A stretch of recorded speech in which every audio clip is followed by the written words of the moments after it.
एक inexperienced New Zealand team ने भारत को हरा दिया है। बहुत शॉकिंग। डेरिल मिचेल ने बहुत कमाल की बल्लेबाजी करी। साथ में विल यंग के बारे में भी बात करेंगे हम। We will celebrate KL Rahul, we will celebrate him, embrace him. हम बात करेंगे इंडिया के स्पिनर्स के बारे में, कैसे वो न्यूजीलैंड के अनएक्सपीरियंस्ड स्पिनर से कितने कमजोर दिखे, हल्के दिखे। हम बात करेंगे कि मैच इंडिया कहां पर हारी और सीरीज अभी एक एक के बराबरी पे खड़ा है। मैं हूं फैसल खान और खेल की बात में आपका स्वागत है।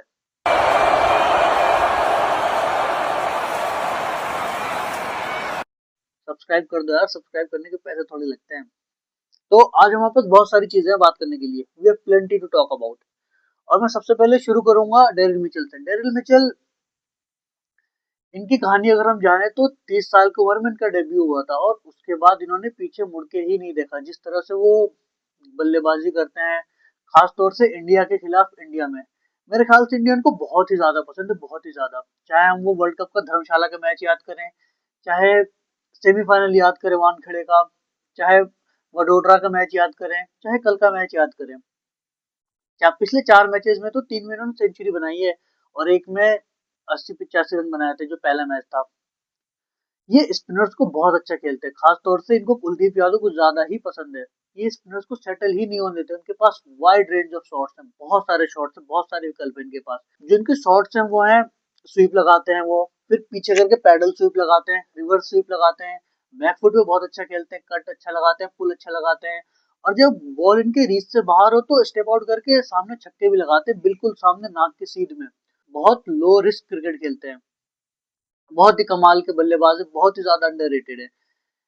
अगर हम न्यूजीलैंड की बात करते हैं, न्यूजीलैंड की बल्लेबाजी की बात करते हैं, तो हम इनका जिक्र ही नहीं करते ओडीआई क्रिकेट में। हम हमेशा सचिन रविंद्र के बारे में बात करते हैं, केन विलियमसन के बारे में बात करते हैं, डेवन कॉनवे हो गए या मिचेल सैंटनर हो गए या और भी खिलाड़ी हो गए, लेकिन हम डेरिल मिचेल का जिक्र ही नहीं करते हैं। वो अभी currently number 2 ODI ranked batsman है। जस्ट अभी जो लिस्ट आई थी जिसमें विराट कोहली नंबर 1 है और डेरिल मिचेल दूसरे नंबर पर है, वो इतने अंडररेटेड है कि लोग उनको रिकॉग्नाइज ही नहीं करते। लेकिन कमाल के खिलाड़ी, कमाल के। लग नहीं रहा था कि न्यूजीलैंड ये मैच इतनी आसानी से जीत जाएगी, लेकिन मिचेल की बैटिंग ने इस मैच को बहुत ही आसान कर दिया, एक तरफा कर दिया एकदम। जिस तरह से उन्होंने बल्लेबाजी करी शुरू में, भारतीय तेज गेंदबाजों ने पावर प्ले में मैच को बांध के रखा था। करीब 4 की इकोनॉमी से रन दिए थे, एक विकेट भी लिया था। फिर प्रसिद्ध कृष्णा ने भी अच्छी गेंदबाजी करी, विकेट लिया। उसके बाद जब डेरिल मिचेल बल्लेबाजी करने आए तो गेम ही एक तरफा कर दिया। साथ में उनके विलियम का 2025 उतना अच्छा नहीं रहा। 2025 में उनका करीब करीब 18 का ही औसत रहा है, लेकिन ये मैच, इस मैच में उन्होंने बहुत ही लाजवाब बैटिंग करी। उन्होंने डेरिल मिचेल के साथ बहुत अच्छी पार्टनरशिप करी और अपनी टीम को जीत तक पहुंचाया। ऐश की बात में मैंने अश्विन को कहते हुए सुना था कि जिस तरह की न्यूजीलैंड की टीम है, अगर वो एक मैच भी जीत जाती है तो वो श्रृंखला जीतने के बराबर है। और न्यूजीलैंड ने वो करके दिखाया है। वो कंटिन्यूसली करते आ रहे हैं, हमें दिखाते आ रहे हैं कि वो कितनी प्लानिंग के साथ आते हैं और वो कितना जान लगा के क्रिकेट खेलते हैं। Let's talk about KL Rahul, let's celebrate him, let's start respecting him. हम केएल राहुल से कहते हैं ओपन करो, केएल ओपन करके देता है। अगर हम उनके स्टैट्स भी देखें ओपन करते हुए, उन्होंने करीब करीब 23 मुकाबले खेले और 23 मुकाबले में 45 के औसत के साथ 3 सेंचुरीज बनाई है। वो ओपनिंग पर अच्छा कर रहे थे, बहुत अच्छा कर रहे थे। फिर मैनेजमेंट ने उनसे बोला कि 4 नंबर पे बैटिंग करो। केएल ने 4 नंबर पे बैटिंग करा। 4 नंबर पे उन्होंने 13 मैचेस खेले और 2 सेंचुरीज बनाई और करीब करीब 55 का औसत। अगर कोई खिलाड़ी 4 नंबर पे 55 के औसत से खेले तो टीम उनको नहीं कहेगी ना कि आप नीचे बैटिंग कर लो, लेकिन केएल के साथ हुआ ये। केएल को बोला गया 5 नंबर पे बैटिंग करो, केएल ने 5 नंबर पे बैटिंग करो। 5 नंबर पे बैटिंग करते हुए इन्होंने करीब करीब 33 मैचेस खेले हैं, जिसमें इनका औसत 65 का है। सही सुन रहे हैं आप, 65 का। और साथ में उन्होंने 3 सेंचुरीज बना दी।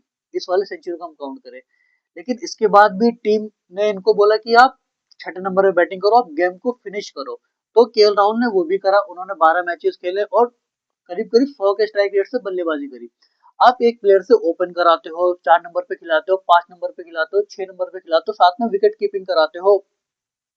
जब कैप्टन अवेलेबल ना हो तो केएल कैप्टन भी करते हैं।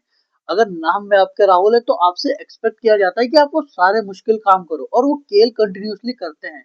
लेकिन लोग उनको अप्रिशिएट ही नहीं करते, उनके बारे में बात ही नहीं करते। हम सबको याद है वर्ल्ड कप फाइनल जब इंडिया हारी थी तो उनको बहुत ज्यादा ट्रोल किया गया था। क्यों ट्रोल किया गया था? रन तो बनाए थे उन्होंने, स्लो खेला था, लेकिन ठीक है विकेट स्लो थी, बाकी प्लेयर्स भी तो उतना अच्छा नहीं कर पाए ना, तो सिर्फ उनको ही क्यों ट्रोल किया गया? उसके बाद से वो कंटिन्यूसली इंडिया को मैच जिताते आ रहे हैं। उस वर्ल्ड कप फाइनल से भी पहले अगर हम जाए तो इंडिया को मैच जिताया था। चाहे हम पहले ही मैच याद कर ले जो ऑस्ट्रेलिया के खिलाफ हुआ था चेन्नई में, उस मैच में भी तो उन्होंने रन बनाए थे ना। उससे पहले वो कितने बड़े मैच विनर थे, उसके बाद भी उन्होंने मैचेस जिताए। We just don't celebrate him. हम उनको सेलिब्रेट ही नहीं करते, उनके बारे में बात ही नहीं करते, कोई उनका जिक्र तक नहीं करता है। इतने अच्छे खिलाड़ी, इतने कमाल के खिलाड़ी हैं। हम विराट कोहली की बात करते हैं कि विराट कोहली इतने खूबसूरत तरीके से खेलते हैं, इतने सारे शॉट्स ऑप्शन है उनके पास। हम केएल के बारे में सेम बात क्यों नहीं कहते? केएल भी तो तकनीकी रूप से कितने खूबसूरत तरीके से खेलते हैं, इतने फ्लॉलेस दिखते हैं, इतने प्यार से वो ड्राइव्स लगाते हैं, वो फ्लिक करते हैं, पुल अच्छा खेलते हैं, लो रिस्क क्रिकेट खेलते हैं। अगर हम इस मैच की बात करें तो इसमें उन्होंने सिर्फ एक छक्का लगाया, बाकी सारे रन तो उन्होंने अलॉन्ग द ग्राउंड ही बनाया ना। तो we fail to recognise him, we fail to impress him. Let's celebrate him, let's appreciate him. और वो ये डिजर्व करते हैं, वो एक टीम के मैच विनर है, तो वो ये सारी चीजें डिजर्व करते हैं।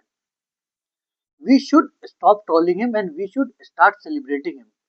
साथ में मैं जिक्र करूंगा शुभमन गिल का। पहले मैच में वो उतने फ्लॉलेस नहीं दिखे, उतने फ्लॉलेस नहीं दिखे जितने वो अक्सर दिखा करते हैं, लेकिन दूसरे मैच में उन्होंने सेम फ्लॉलेसनेस दिखाई अपनी, जिस खूबसूरती से उन्होंने बैटिंग करी, रन बनाए। पहले मैच में हमने जिक्र करा था कि फॉर्म में आने के लिए खूबसूरत दिखना जरूरी नहीं होता, विकेट पे खड़ा रहना जरूरी होता है। और आप एक बार फॉर्म में आ जाओ तो फिर आप पहले जैसे ही दिखने लगोगे, जितने खूबसूरती से आप पहले खेलते थे वैसे ही खेलने लगोगे। और शुभमन ने वो करा, वो विकेट पे खड़े रहे और पहले मैच में उन्होंने फॉर्म वापसी ली और दूसरे मैच में बहुत खूबसूरत तरीके से बैटिंग करी। दो मैचेस हो गए, इन्होंने 50 बनाई।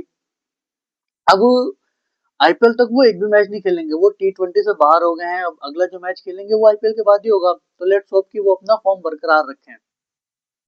इंडिया का टॉप ऑर्डर फेलियर एक बार फिर से, चाहे वो विराट कोहली हो, रोहित शर्मा हो, जिस तरह से ये आउट हुए, एक तरह से हमें 19 नवंबर की याद हो गई। चाहे वो रोहित शर्मा स्टेप आउट करके कवर्स के ऊपर से मारने गए तो कैच आउट हो गए, Shubman Gill short arm pull करते हुए आउट हुए, विराट कोहली प्ले डाउन हो गए। तो कहीं ना कहीं चीज हमारे दिमाग में आ जाती है, man don't move on from cricket obviously. लेकिन अगर हम बात करें रविंद्र जडेजा की, तो अच्छे नहीं चल रहे उनके हिसाब से ये आंकड़े, जो भी उनके आंकड़े हैं, जो भी चैंपियंस ट्रॉफी के बाद से उनके परफॉर्मेंसेज हैं वो अच्छे नहीं चल रहे हैं। उन्होंने करीब 5 मैचेस में सिर्फ एक विकेट लिया, सिर्फ एक विकेट।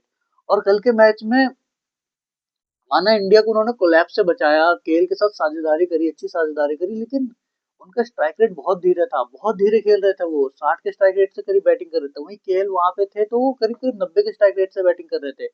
तो इस वक्त जड्डू के ऊपर बहुत सारे सवाल आ रहे होंगे, बहुत सारे प्रेशर बन रहे होंगे, क्योंकि अभी भी हम देखें तो अक्षर उनसे बहुत आगे हैं। तो अगर जड्डू अच्छा नहीं करते हैं तो इंडियन टीम क्या पता, हो सकता है वो अक्षर के साथ चली जाए। अगर हम न्यूजीलैंड की स्पिनिंग ऑप्शंस के बारे में बात करें तो उन्होंने दो स्पिनर्स यूज करे, दोनों स्पिनर से पूरे पूरे 10-10 ओवर कराए। एक उनके डेब्यूटेंट थे और दूसरे माइकल ब्रेसवेल। माइकल ब्रेसवेल ने 10 ओवर में करीब 34 रन दिए, एक विकेट लिए, और लेनेक्स ने करीब करीब 4 साढ़े 4 के औसत से गेंदबाजी करी और उन्होंने भी एक विकेट लिए। उन्होंने इंडिया के एक्सपीरियंस खिलाड़ियों को बांध के रखा, रन बनाने नहीं दिए। और वहीं हम इंडिया के स्पिनर्स के बारे में बात करें तो इंडियन स्पिनर्स उतने लीथल नहीं दिखे, वो रन लीक कर रहे थे, चाहे वो कुलदीप यादव हो, चाहे वो जड्डू हो। जड्डू से तो पूरे ओवर भी नहीं कराए। कुलदीप यादव के 10 ओवर के कोटे में 85 रन बना दिए। तो हम ये इंडियन स्पिनर से एक्सपेक्ट करते हैं, जितने सीनियर खिलाड़ी हैं, वो जितने साल से क्रिकेट खेलते आ रहे हैं, कि अपनी होम कंडीशंस में अच्छा परफॉर्म करें। जड्डू जड्डू का तो ये होम ग्राउंड है राजकोट। अगर परिस्थितियां उनको हेल्प नहीं करती है तो जड्डू अच्छा परफॉर्म नहीं कर पा रहे, और ये हम पिछले बहुत समय से देखते आ रहे हैं। नो डाउट वो इंडिया के लिए टेस्ट क्रिकेट में मैच विनर है, लेकिन ओडीआई में उनके आंकड़े कुछ खास नहीं है। ना उनके बल्ले से रन आ रहे हैं, ना वो विकेट ले पा रहे हैं, तो उनका सवाल होंगे। अब जबकि मैच एक एक के बराबरी पे खड़ा है, तो अगला मैच जो कि इंदौर में होगा वो एक डेड रबर तो नहीं होगा। उस मैच में मजा तो आएगा, देखने में इंटरेस्टिंग होगा वो मैच की, क्योंकि दोनों टीम जीतने के लिए ही खेलेगी और मुझे नहीं लगता दोनों टीम ज्यादा बदलाव करेगी कुछ। ना इंडियन टीम बदलाव करेगी। एक मैच से हम किसी प्लेयर को जज तो नहीं करेंगे, बस यही उम्मीद करेंगे कि सारे प्लेयर्स बेहतर करें। मुझे नहीं लगता न्यूजीलैंड भी कुछ ज्यादा बदलाव करने को सोचेगी। अगर आप एक बार मैच जीत जाते हो तो आप विनिंग विनिंग टीम के साथ ही कंटिन्यू करते हो, वो मोमेंटम बरकरार रखने की कोशिश करते हो। तो उम्मीद यही करते हैं कि अगले मैच में इंडियन से हम अच्छा एक्सपेक्ट करें। एक और बात मैं बताना चाहूंगा कि न्यूजीलैंड ने हमारे होम कंडीशंस को हमसे ज्यादा अच्छा पढ़ा। उन्होंने टॉस जीता और उन्होंने गेंदबाजी का फैसला करा। शुरू में उनके लिए मदद भी थी। करीब करीब इंडिया का 100 रन पे 4 विकेट गिर गए थे और इंडिया टॉस हारने के बाद जब उनसे पूछा गया गिल से, तो उन्होंने कहा कि हम टॉस जीतने के बाद भी हम बैटिंग करना चाहते थे। तो नो डाउट न्यूजीलैंड इस चीज में भी आगे था, उन्होंने परिस्थितियां अच्छे से परखा, जिसकी वजह से वो मैच जीत पाए। आज के लिए इस वीडियो में बस इतना ही। आप मुझे अपने ओपिनियंस दे सकते हैं कि इंडिया मैच कहां पर हारा और इंडिया को कुछ बदलाव करने की जरूरत है या फिर नहीं है। मिलते हैं अगले वीडियो में, तब तक आप लोग अपना बहुत ख्याल रखें। Bye bye.